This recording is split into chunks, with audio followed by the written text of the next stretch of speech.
Hey guys, welcome to Making a Bridal Gown Part 6, our final episode in the series of this project.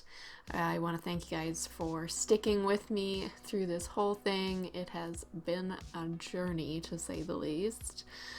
We left last time figuring out the lace for the bodice. Now this lace I chose was quite a challenge to figure out a good motif pattern to fit the bodice in some way that was attractive and worked with the pattern.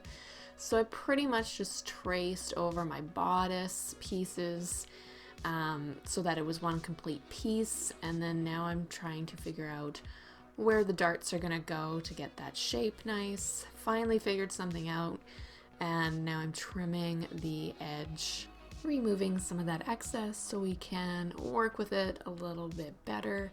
Doing the same here with the front neckline, leaving some there just so I can work with the motif a little bit better.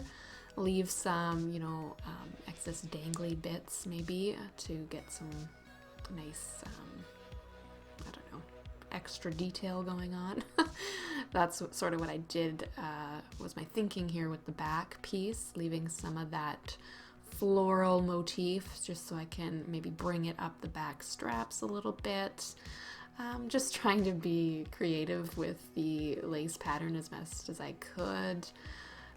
Here I'm just basting that lace layer down to the bodice so that I can start putting on this trim, which will go all the way around the bodice and the back.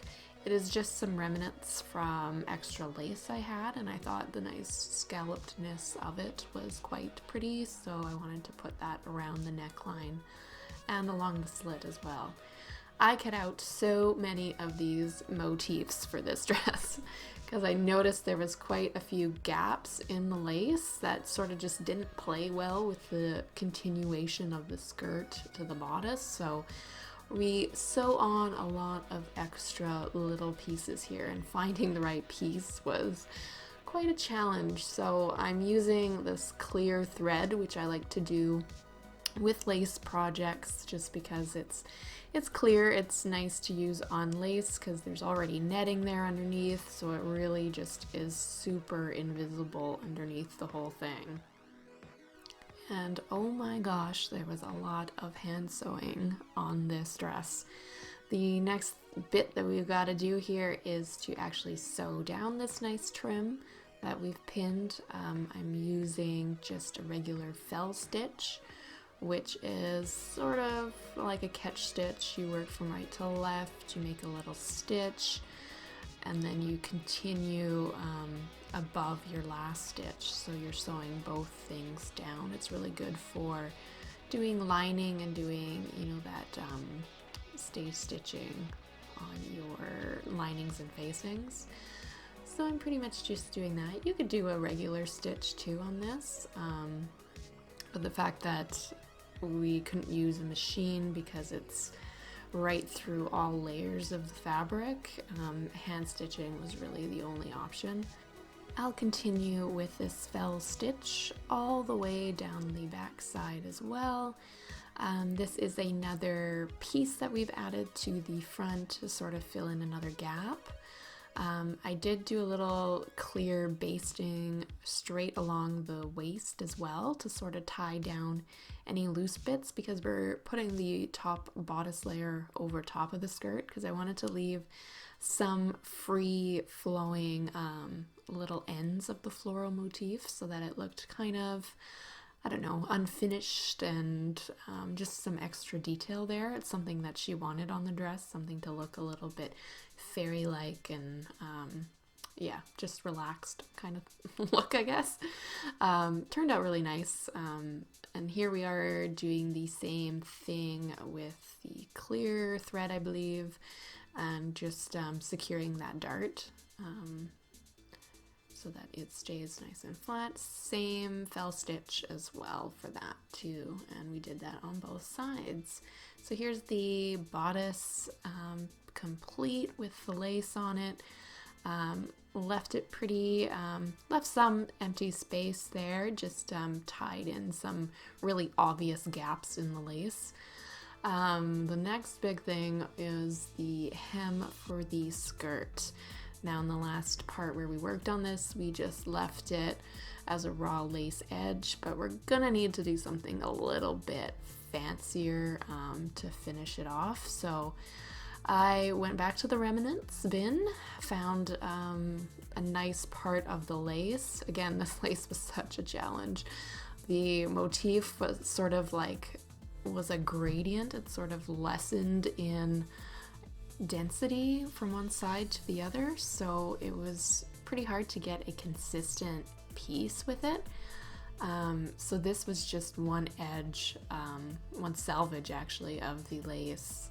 I had to be a bit tricky in spots because the hem isn't straight, right? It's got a curve to it, so at certain points I had to sort of cut into the motif a little bit and overlap it so that it sort of got that nice little bit of curve, kind of like making a dart, but just working with the motif itself so that it looked sort of natural and consistent with the look of the bottom of the skirt. So now I'm doing just a regular straight stitch, trying to get as best I could along the edge of the motif. Some parts there was gaps there, so I would just have to cleverly do it as best as I could to sort of conceal the stitch to make it sort of one piece looking. It worked pretty good, I think. You can use like a darning foot, but I don't like to use special feet like that unless it's like a zipper foot, because I know a lot of people don't have a darning foot. My machine does not. It's just a regular straight stitch. So, but I've got the knee lift, and you know, it works just fine. And I think it turned out really nicely. It took me a long time, for sure. For the slit that's in the front here, I had more of that trim cut out, so I thought that would be a nice, smaller, more delicate way to finish the edge of that. So I'm working within the large 1-inch seam allowance that I did for the slits there. And that was just sewn with a regular stitch all the way up on both sides and just sort of conjoining them nicely at the top there where they meet. And yeah, just a straight stitch all the way down and making sure that the corners, so I had to sort of place the trim just in the right spot so that they kind of met at the corner at the bottom. Nicely with the new scalloped edge, just nice enough. It's a nice slit on the, or what is it, left side. Gives it a little bit more of a nice beachy feel. It sort of reveals the little mini skirt underneath, and I quite like it for a beach dress. It's very pretty. So the next thing we got to do is finish up the lining. I mean, we're so close to finishing this. So this is more of a fell stitch. I use this more now than a slip stitch. I used to use a slip stitch all the time on finishing lining, like to alongside the zipper and stuff, but I just find the fell stitch so much quicker just because you go above and then you start again on your previous stitch, and giving a good nice press here to sort of finish up the whole inside. I think it looks really nice inside. Like the lining had a bit of a nice stretch to it, so it was really comfy. It was really soft. And still kind of light too, because it is a beach wedding. So I'm taking that slit there. We will trim off that excess soon.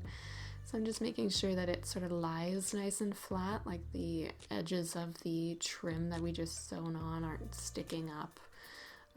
And it just sort of lays nice alongside, giving it a really good press. So the zipper needs to be finished as well.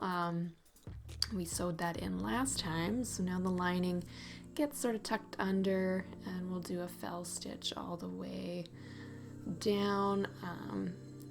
And yeah, now we're gonna do So much trimming, guys. This is a lot of trimming, and for this I wanted to use my smallest scissors because I don't know, it just seemed less chance that I would stab into the, you don't want that to happen. You don't want yourself to be responsible for putting holes in your garment when you're so close to being done. So I thought that was still a little bit too bulky, so I trimmed that out.